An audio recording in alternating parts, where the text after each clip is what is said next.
First of all, just how does it feel to get back to regular season play now after a little bit of a break? Oh, I mean, yeah, it was nice to have a little bit of a break and just kind of have that reset, but I think we're all just ready to get back to league play, and yeah. I know it was a little disappointing to lose to Gotham the other night, but it wasn't regular league play. What's the difference when you go from that sort of game to back to a league game? Yeah, I mean, honestly, it's NWSL competition, regardless of the game. Like, we're still going in to, dominate and win that, and we didn't get the result that, we wanted. Lots to learn from that game, but, it was just as intense as any NWSL game, and it was treated as such. I know you're probably all disappointed to see Netherlands lose, but will you be able to move back into your normal home now?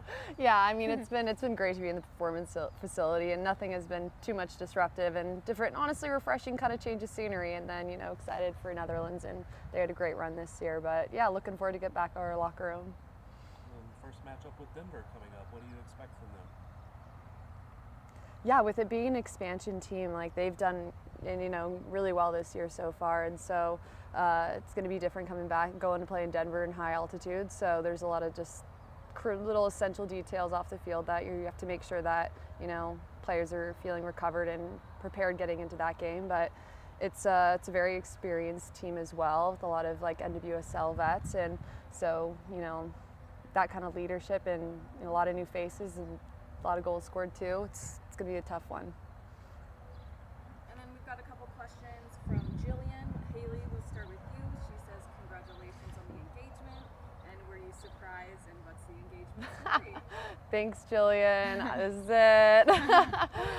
Yeah, I was surprised. It was over the CBA break. Didn't expect it. Didn't really, I just kind of went along, just not hoping for anything. But yeah, my parents were able to be out there. We were down in Tampa, Florida, at his parents' beach house, and my parents flew out. His parents were there, and it was really, really special down on their little boat dock. So thanks for asking. And then switching gears back to soccer.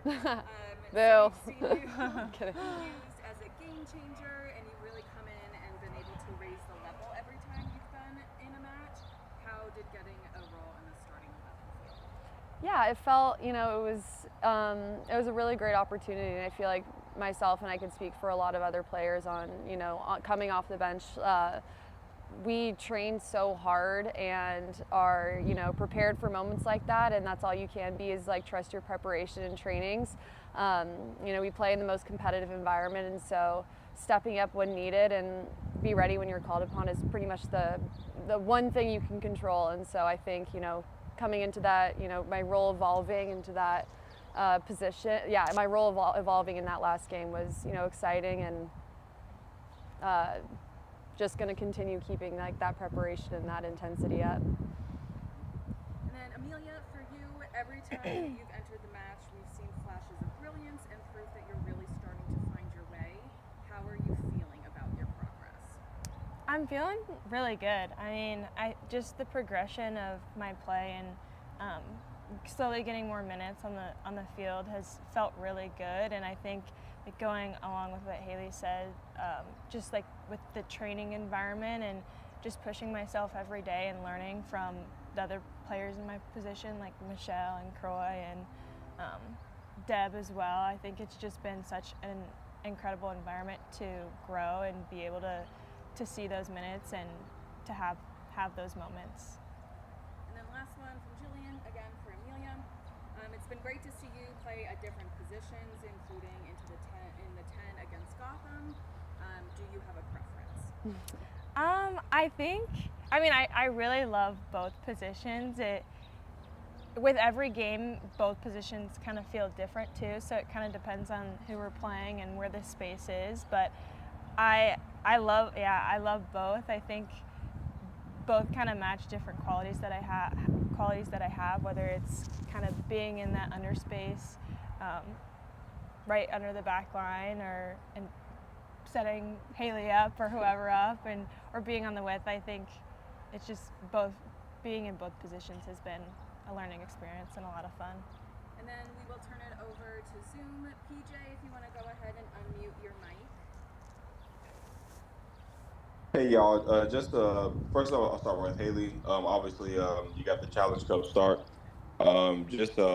Just what was that like in that role, and how did you see yourself just stepping in there? Yeah, I mean, like I said, I had been kind of coming into that position, I think, like since Teal Rising, and so that was, I played that position primarily in college, and so and then a little bit in the start of my career, and then it's kind of been across the front line. But it's like I feel comfortable in the front, and I think I offer like just a different set of qualities, and my height and my aerial presence, I think, is something different about my game that I try to impose against other teams. And yeah, following just like that earlier thought of like trusting and preparation, it was exciting and definitely was stoked about the chance to start and get some higher minutes. And it was a tough Gotham team, and yeah, that's it. And then just for both of y'all, after Allie's move, did Armas come and tell y'all about altering the lineup? I know he wanted to give both of y'all minutes while she was here. So was there any talk after in which a space opened up? No, yeah, there was really no like formal conversation. It's like personally, Allie is just an incredible person and teammate and friend, and we absolutely wish her nothing but the best and cheer her on forever. But as it relates to just the professional environment, you just next up, keep plugging, keep pushing along, and continue on business as usual. All right. Dad, did you have anything else? Just following up on that opportunity now to maybe claim that 9 spot, are you seeing it as this? You want to stake your claim to that spot so they don't look for any other. I think any of us want to do the best that we can when you're given a chance like that, and that's definitely something right now that position's it's vacant with Allie being gone, and so yeah, I want to do the best that I can in every game to make it hard. And in every game, no matter if coming off the bench, whatever position you're coming in, you want to and I'm trying to make the coach's decision really hard to keep both of us off the field. So that's all I really can do. Thank you guys so much. Good luck. Thanks, tomorrow. guys.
All right, we are back with head coach Chris Armas. Same thing as before. For those on Zoom, please use the raise your hand feature and we will call on you.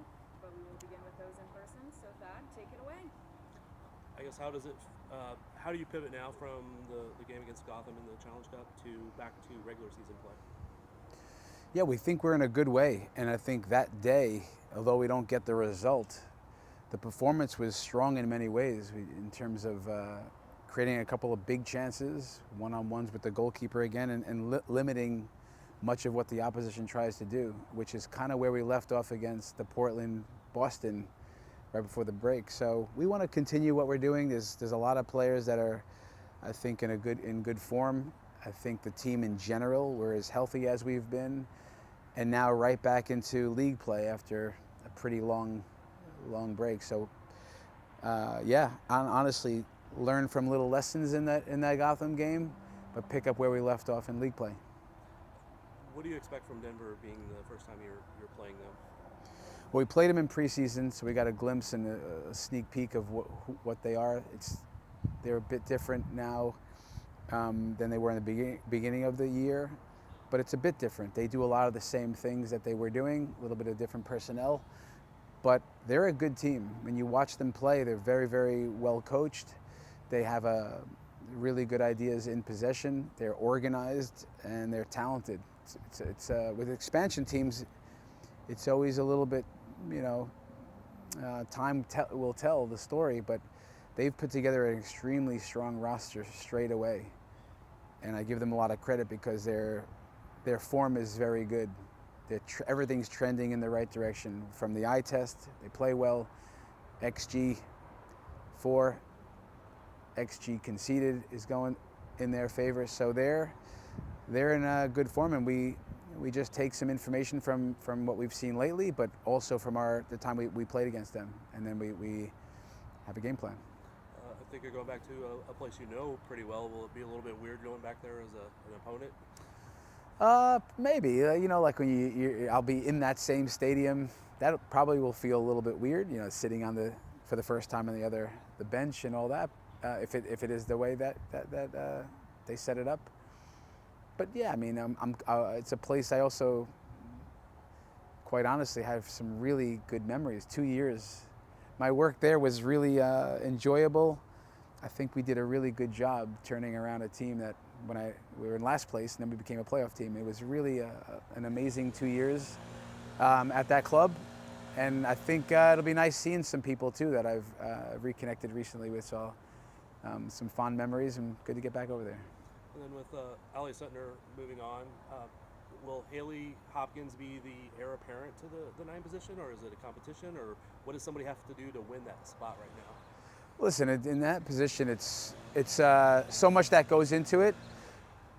When we have the ball, when we don't have the ball, set pieces, there's so many things we look at, but it's competition all around our team. And up there's obviously Haley, who we've seen her have a role off the bench and how effective she is. We know she can start games. She's done that in the past year.